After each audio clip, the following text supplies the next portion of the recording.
वही सब किस बिजनेस में पैसा लगाना चाहिए जिसमें ज्यादा प्रॉफिट आए?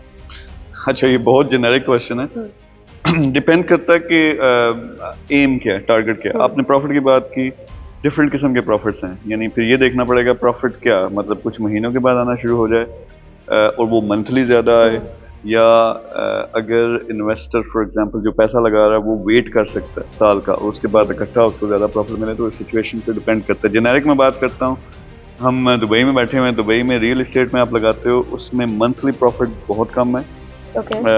लेकिन उसमें सेफ्टी एंड सिक्योरिटी बहुत ज़्यादा है।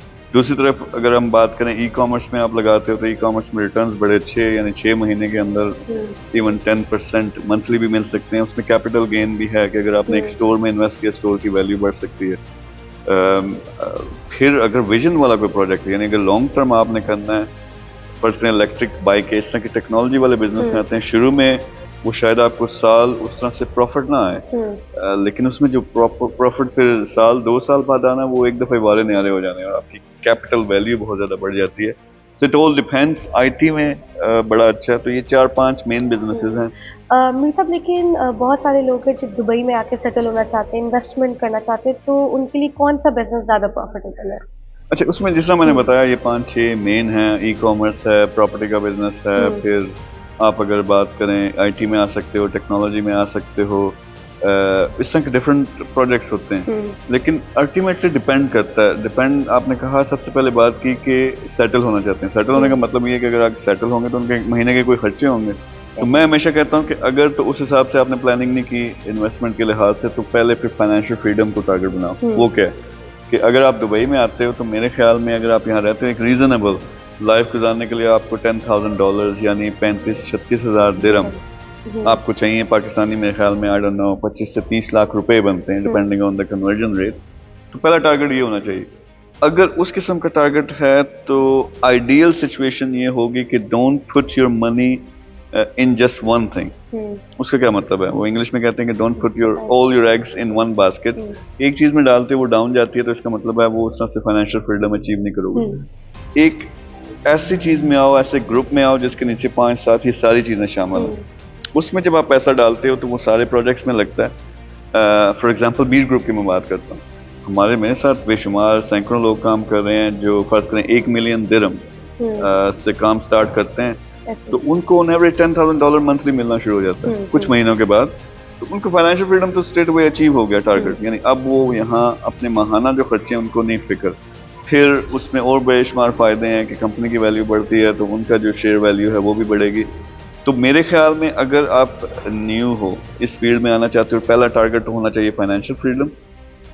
दूसरा, ऐसी चीज में आओ जिसमें वो एक चीज में पैसा ना लगे, स्प्रेड आउट हो। और एक तरफ आपको वो सेफ्टी एंड सिक्योरिटी इस चीज की मिलेगी, आपको मंथली रिटर्न्स आना शुरू होंगे जिससे घर के खर्चे चलेंगे। दूसरी तरफ आपको ये भी पता हो कि इस कंपनी की वैल्यू बढ़ रही है, इसका मतलब है कि आपकी जो एसेट की वैल्यू है वो भी साथ साथ बढ़ेगी। So that would be the most clever way. किसी रनिंग बिजनेस कंपनी के शेयर्स बाय कर सकते हैं। शेयर्स या शेयर तो हो सकते हैं, हो सकता है ई कॉमर्स की कंपनी है। मैं कह रहा हूँ ग्रुप में, यानी रादर देन, या तो आप ये कर सकते हैं अगर आपको सेंस है, लेकिन उसके लिए बहुत ज्यादा नॉलेज और एक्सपीरियंस चाहिए इन्वेस्टमेंट्स में। आप ये करो कि डिवाइड करके पैसा 2 लाख ई कॉमर्स में लगाया, 1 लाख इसमें लगाया, 4 लाख उसमें लगाया। AED की मैं बात कर रहा हूँ या डॉलर्स की बात कर रहा हूँ। लेकिन एक ग्रुप ऑफ कंपनीज में आते हो तो उसके अंदर पहले से प्रोजेक्ट्स, सक्सेसफुल प्रोजेक्ट शामिल हैं, तो वो फिर आपका सारा खुद ब खुद कवर है। आपने पैसा एक जगह लगाया लेकिन वो कई जगहों पे लग रहा है कंपनी की वजह से, ग्रुप की वजह से, तो वहां से आपको बहुत अच्छे रिजल्ट्स निकल सकते हैं। जैसे मैंने बताया, हमारे बेशुमार एग्जांपल्स हैं, लोग आए, फाइनेंशियल फ्रीडम मिली, अब वो नेक्स्ट स्टेप में उससे बड़े काम कर रहे हैं, मेरे साथ मिलकर काम कर रहे हैं, डिफरेंट मुल्कों में काम कर रहे हैं, तो फिर ये आपको फ्रीडम मिल जाती है। तो first target should be this. Next, अगर $10 मिलियन है, फिर आपने ये देखना है कि मैंने लॉन्ग टर्म गेम खेलनी है या मैंने शॉर्ट टर्म गेम खेलनी है। देन उसमें कोलैबोरेशंस में आप आ सकते हैं। तो अगर आपने खुद बिजनेस नहीं किया, देन डू स्मार्ट इन्वेस्टमेंट्स, लेकिन फाइनेंशियल फ्रीडम फर्स्ट टारगेट। अगर पहले से आप सीजन्ड इन्वेस्टर हो, फिर किसी ऐसे प्रोजेक्ट में आए, डिपेंडिंग ऑन योर टारगेट, के मैंने 2025 तक या 2030 तक मेरा ये टारगेट है, मेरे पास $10 मिलियन है, इसको मैं कैसे इसकी वैल्यू को इन्हांस करके इसको 20 बना सकूं, 50 बना सकूं, तो फिर कोई ऐसा प्रोजेक्ट पकड़ना पड़ेगा जिस तरह इलेक्ट्रिक बाइक का प्रोजेक्ट है। उसमें आप आते हो तो वो कंपनी की वैल्यू बड़ी तेजी से बढ़ती है। So it all depends on your targets. Again आते हैं प्रोफेशनल्स पे। अगर किसी के पास 1 मिलियन देना, मैं best thing is to come into the group of company जिसमें पैसा स्प्रेड आउट हो। आपको financial freedom within 3 to 6 months मिल जाएगी। ओके, थैंक यू साहब। अगर आप भी हमारे साथ मिलकर काम करना चाहते हैं, दिए गए नंबर पर रब्ता करें। Thank you.